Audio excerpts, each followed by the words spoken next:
Here at the Independence Reformed Bible Church, we do give opportunity to question following the sermon. Who has the first question?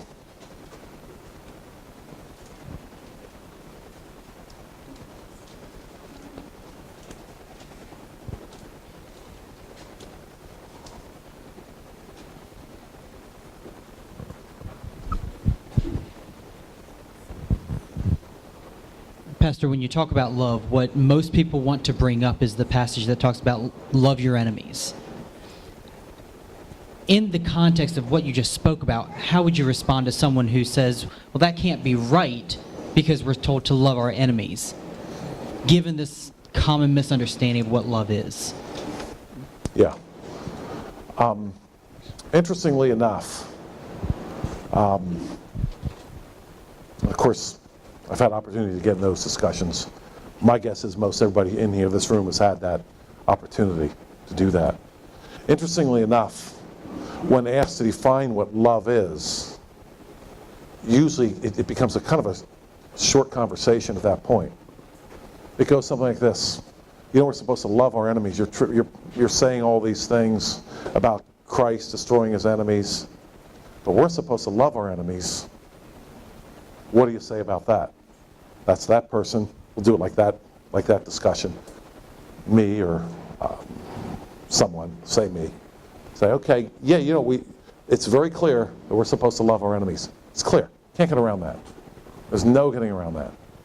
What does it mean to love your enemy? And I have found that, in fact, the next person that I know of that can define that will actually be the first person I've ever talked to that can tell what that is. Does that mean invite him over for dinner? Maybe. Does that mean send him a check? Maybe. Well, maybe's not good enough. We have to know what it means. And so, once again, we have to actually go to the Old Testament, the Word of God, actually, and find out. Then we see things like if your enemy's ox is out, you put it back in. That's an act of love. That's the first thing. The second thing is, though, which is even more important here, and I've asked folks this. I've had a difficult time with it. I've asked them this. Is love your enemies a New Testament concept only, or is it an Old Testament concept? Now, here the conversations get really, really short. And it just does. Because they have to admit that the love your enemies idea is an Old Testament concept. All the way back to Moses. Moses prohibited hating your enemy in your heart. Proverbs tells us, if your enemy hungers, feed him. So doing, you heap coals of fire on his head. So now we simply go to the scriptures, which talk a lot about your personal enemy, and we know how to love from the scriptures. Not only that, for example, that same passage about loving your enemies. So much we could say here about this, but the passage about love your enemies also says, you know, if it does the cloak and the coat thing. If you ask for his cloak, give him his cloak also. Well, that once you understand it in the context of what we already have in the Old Testament, it becomes simple. Because we know, for example, that in order to take a pledge from someone, let's say someone's working for you, working off a debt, you've lent him money, he's working off the debt, you want to be sure he's going to come back and keep working off his debt. So you were allowed to take his outer garment, but not his inner garment. You couldn't take both. That's very specifically stated in the law of in Moses. So when Christ says, we ask for his cloak, give them both, what he's really saying, then he goes on to say, provide things honest in the sight of all men. What he's really saying is, don't get hung up on, well, hey, you know what, he's got one garment. I don't need that garment, so I don't need to go back and work for him. He's got that pledge, I can leave it. No, it's as if I gave him my cloak, because I'm coming back even if he didn't take anything. And that's really what he's talking about there. So if we try to define loving our enemies and we don't go to the Old Testament to get it done, we're going right back to that sentimental idea, is that loving my enemies is whatever I feel like it is. I might feel like it's inviting them over for tea and crumpets or whatever. And it's really talking about things a whole lot more practical than that. In this case, an ox getting out, which was tea and crumpets is small company. The guy's ox is out, and you know, if that's his only means of survival, if that's what he uses to plow his field, and that's what he uses to rent out for baby oxen or whatever, you lose your ox, you just might lose everything. So tea and crumpets might become pretty small compared to taking that ox and putting it back inside. He might be on vacation or whatever. He's your enemy. You don't talk. Means nothing. You put it back. You look out for his material well-being, as we see in the Luke 10 passage of the Good Samaritan. He looked out for the physical well-being. We don't know if there's any kind of emotional, sentimental attachment there or not. Doesn't have to be. Yeah, so we have to start. Yes. Oh, yeah. Yes. Rebellious son passage. Yes. Had a very similar discussion with someone, and their main point was, you cannot. God has many attributes: love, judgment, those kinds of things, and they're very adamant that an act of judgment is not an act of love. They are two different acts. And now you may be able to argue, as I tried, that it's an act of love for the people that you're stopping him from hurting. Mm-hmm. But can you say that the act of judgment is always an act of love? Or is God being loving and and judging? Esau loved, or Jacob I loved, Esau I hated. Are they two different acts, or does every act of judgment always have to be an act of love? Yeah. I think we can start with a kind of an easy illustration there. Jonah. 40 days. You guys got 40 days and 40 nights, and that's it. Act of love, act of judgment, both, right? We would ask this question: could Jonah have said anything more loving to those Ninevites? Let's do a test right here in this room. Jonah goes out and says, "You guys got 40 days and 40 nights. That's it. This whole place is going up. This whole place that takes 3 days to walk across, this huge place, everybody's getting lit up." Now, I'm not sure exactly, he didn't say what that meant, but if you're in Nineveh, one thing we do know is that the God of the Hebrews was known. People knew about that particular God. Even the pagans knew about that God. What's going to be in your mind if you have Jonah coming and saying, "You guys got 40 days and 40 nights. What, or the whole city's going to be destroyed." What picture might come in your mind? What historical act might pop into your head? I think I know the one's going to pop into my head.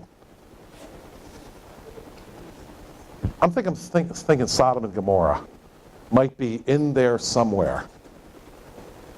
So let's ask right now in this congregation, what could be a more loving thing for Jonah to say than you guys got 40 days and 40 nights?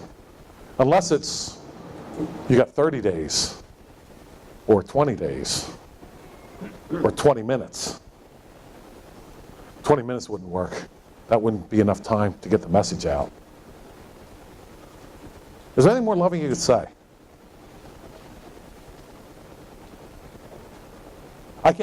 I truly can't think of anything more loving than that statement. Now, can it be judging and loving at the same time? Well, first of all, we're talking about God's judgment and the judgment that He requires to be meted out. For example, someone who sheds blood by man shall his blood be shed, for example. The question is, I think you're asking is, can that be loving towards that person? We know it's loving to everyone else. The murderer is executed, that's loving to the people that he was going to murder had he lived. But is it loving to the man himself? Well, we do have quite a statement that we mentioned last week from Christ himself. Remember the one about the one who's offending the little ones? Right? Remember what Christ said? Get a stone, tie it around his neck, find some water, throw him in, show the man some love. Right? because Christ said it's better for him. I would have to say that there's an act of love and judgment, and according to Christ, you're doing that guy a favor. As you and I have talked about before, I know. Do the man a favor.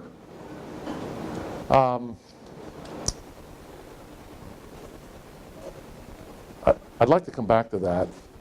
I think we have another question though, but if we have time, I want to come back to that and talk about public execution. In the Bible, executions were extremely public.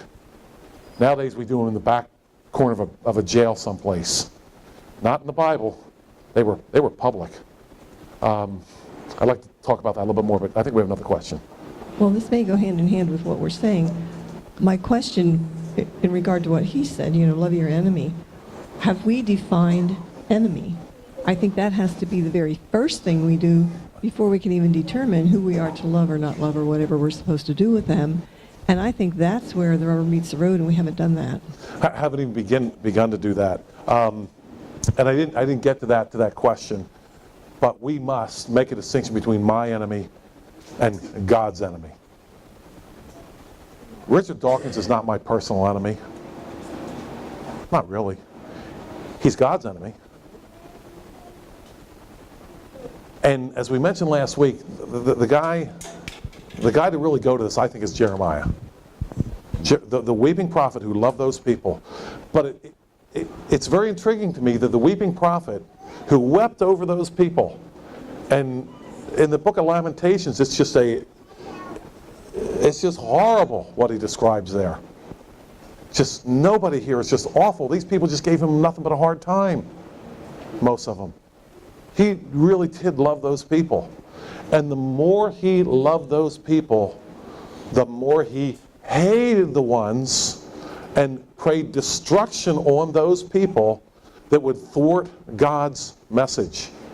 Some of them may not have even been his personal enemy. Some of them were, for sure. But we're in a position now with all our sentimentality that we have, that we just love everybody, and we don't hate the people that are destroying God's message, which tells us that we don't really love God's people at all. I mean, it's a horrible thing to say, because we all are filled with sentimental feeling about everybody. But if we don't hate the people who are perverting God's message, how can we say we love God's people and we love our neighbor? I don't know how that can be done, but that's us. We are in a position, this is the bad thing about us. We're supposed to love I believe the Bible teaches we love our enemies and we hate God's enemies. Our position now is love God's enemies and hate our neighbor who we don't like. That's where we are. It's an awful spot we're in. It's terrible. That's where we are. We have another question, I think. Matthew 5:44. But I say unto you, love your enemies, bless them that curse you, do good to them that hate you, and pray for them which despitefully use you and persecute you. That's the rest of the verse. So, what it doesn't say is to beat yourself up either. I have a problem with that. I always think... What do you mean by, I'm sorry, what do you mean by beat yourself up? I'm sorry. Like, if I have an enemy, I think, oh, what did I do? I beat myself up first instead of... Oh, like if I was really godly, I wouldn't have any enemies. Like that type thing? Yeah, and that's... Everybody would just love me. That's what the the churchianity people say. Yeah, oh, we're supposed to be liked by everybody, yeah. But no. I know that I probably do this way too much. You poor people that have been in this church for a long time have heard this again and again. But I've got to say that I am so inspired by the prophets in the Old Testament. They're an inspiration to me.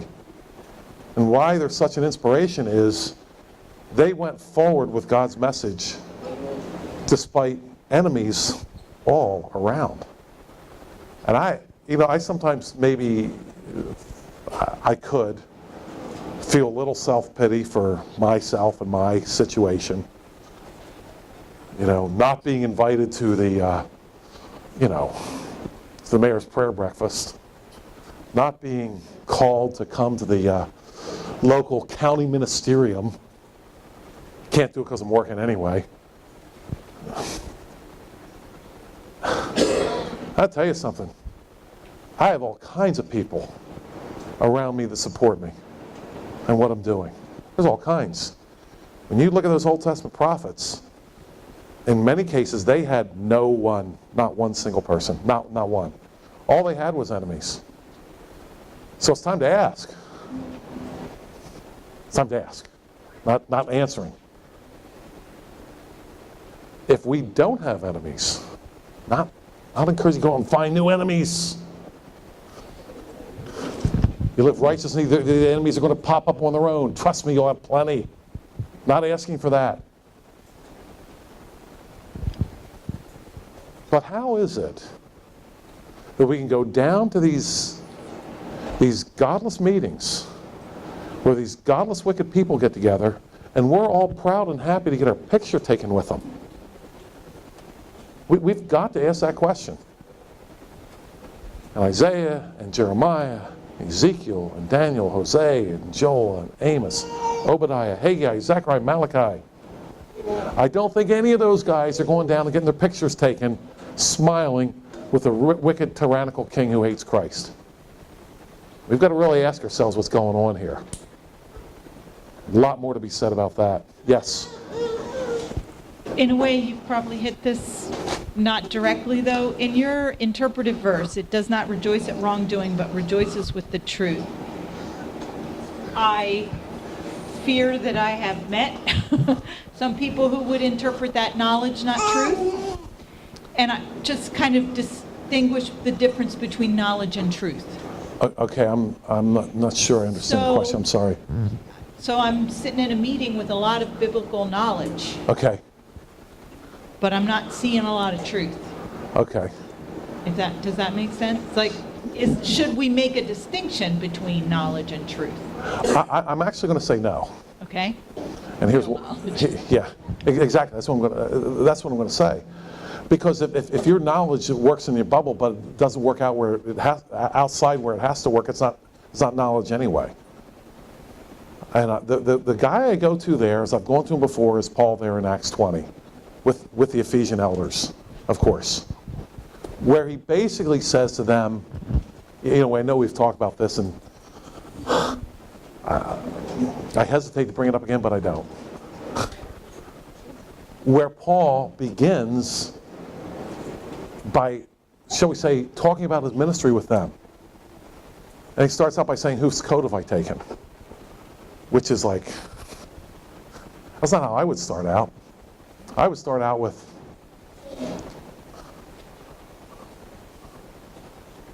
let's see.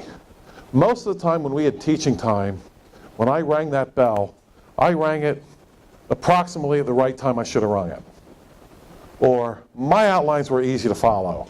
Or when I did a PowerPoint presentation, I always had a backup or something like that. And here's Paul starting out with, whose coat have I taken? What's he talking about? And Paul there is making that connection between with what he taught and what he did. And I'm going to say that we don't have real knowledge because a lot of what goes on for knowledge cannot be connected with what we're doing. And if it can't be connected with it, it's not knowledge and it's not truth. I think that's why Paul says what he says. And get a chance to read it, the most amazing, I think, amazing statement in all of Scripture when Paul defends his ministry with the Ephesians, and he doesn't do it based on what he taught. He does it based on how he acted and what he did. It's amazing. Opposite of the way we do it. Yeah, yes. Going back to dealing with enemies. Yes. Scripture is clear. We love our enemies. We are to hate God's enemies. Mm-hmm.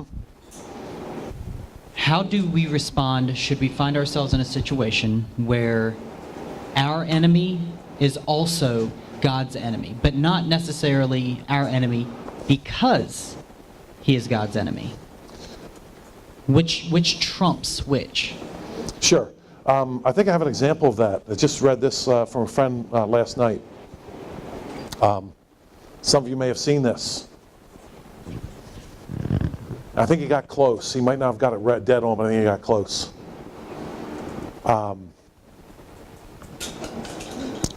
He was on the road. He's a truck driver. You might have seen this, Jim. He's a truck driver. And he stopped, and a woman comes up and says for her and her fiance are driving someplace and they need money for gas.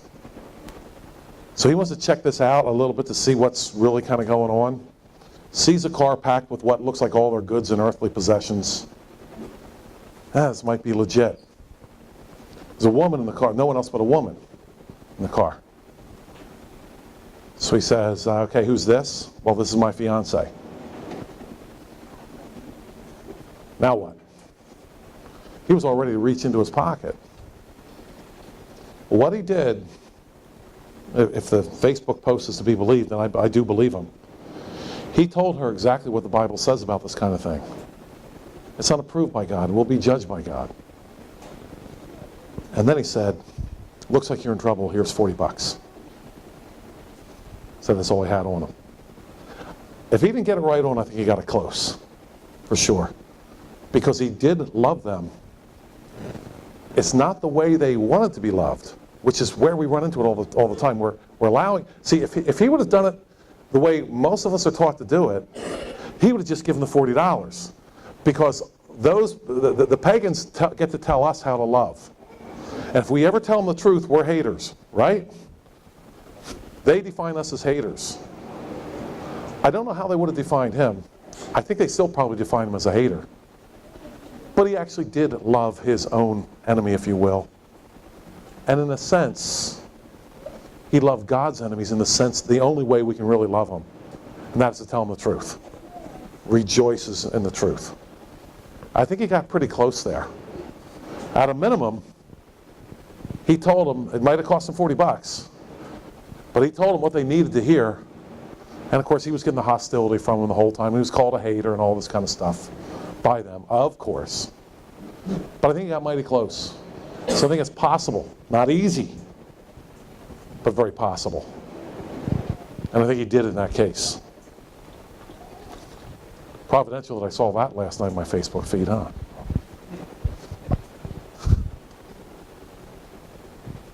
Yes? I think a biblical example is Ahab and Jezebel and Elijah, which they were his personal enemies. I mean, was calling him names, and Right. Jezebel said, "I'm going to have your head." And Right. you troubler of Jerusalem, right? But they were also God's enemies. And I think Elijah just did the same thing. He told them the truth, you know. I mean, and cursed them, you know, Yeah. which was very loving. But I think it's a good, because they were both, you know, Sure. personal and God's enemies. So. Sure. I want to get back to a question that came up earlier. Is an act of judgment and an act of love? And some of us have had this discussion before. You have a murderer, and you say, you know, on this day, you're going to be put to death, Mr. Murderer, for what you've done. Is that an act of love? Well, I'm going to argue right now that murderer has one thing that the rest of us don't have. He has one advantage. It would be an advantage to know the day of your death. True? If you knew the exact day of your death, would you do anything different? You just might. When you know the exact day of your death, you're probably going to make a lot of things right that are wrong. That's one advantage that person would have. Knowing the day of his death. That's one thing. But let me ask. To that murderer, is it more loving to put him to death on this date? Or is it more loving to him to say, you know what? We love everybody. We're Christians. Go out and murder other people. That's our act of love for you today. Which is loving? I think it's a no-brainer. So I have to answer, yeah, an act of judgment is absolutely an act of love. And one of the things that this is made fun of now, but it used to be when a person was put to death for capital crimes against their neighbor, the pastor would come out. That used to happen. An old Johnny Cash song called 20 Minutes to Go, I think it was called. I don't know if you're familiar with it or not. Or 10 more minutes to go. It's about a man who's going to be hung for his crimes. And in the song, he never denies his crimes. But in the song, the preacher comes to talk to him. Now that's made fun of now, right? The preacher going, oh, what's that going to do? But what the preacher's job was this. The preacher's job was to say to this man, listen, here's the thing. We can no longer deal with you. We've tried. You're a menace to your neighbor. You're a menace to the peace. And we cannot have you here anymore and say we love our neighbor at the same time. And since we're not going to put up with our neighbors being murdered, we're going to hang you. But here's the thing. We've judged you, and you will not accept our judgment. What we're now doing is we are promoting you to another judge who can judge you and whose decision is final. You're about to meet that judge. Get ready. Act of love? Yeah, you bet. Very, very loving at that point. You bet that's an act of love for everybody. For your neighbor and for him. I ask, what could be more loving for him? Did the song make all that rhyme? What's that? Did the song make all that rhyme? Yeah, no, it didn't rhyme quite like that. What was the name of that song? Anybody know the name of that song? Johnny Cash song. I get. What's that? I think it's something to do with the long dark shadow. She more my soul. It might have been that. It starts out with it starts out with like and the whole town's waiting just to hear me yell. I got 19 minutes ago. Well, they gave me beans for my last meal. With 18 minutes ago. Johnny Cash, you're Got more hair than I got. But nobody asked me how I feel with 18 minutes to go. 25 minutes. Is that what it is, 25 minutes to go? Had the wrong amount. Yeah. They send out the preacher in that song, is what they used to do. And speaking culturally for just a minute, sort of getting off the track a little bit, but Johnny Cash is an interesting cultural icon to listen to his music. There are such things as historical musicologists, and one of the things they do is they identify what the cultural situation was by what the popular music was at the time.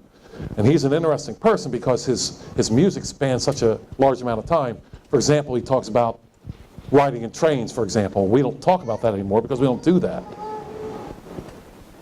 But in this case, he gives us a glimpse into what it was, what a public execution was like. They sent out the preacher at one time. Well, a lot more could be said about that. Well, we've taken up a lot more time with the questions than I thought we would. Do we have any more?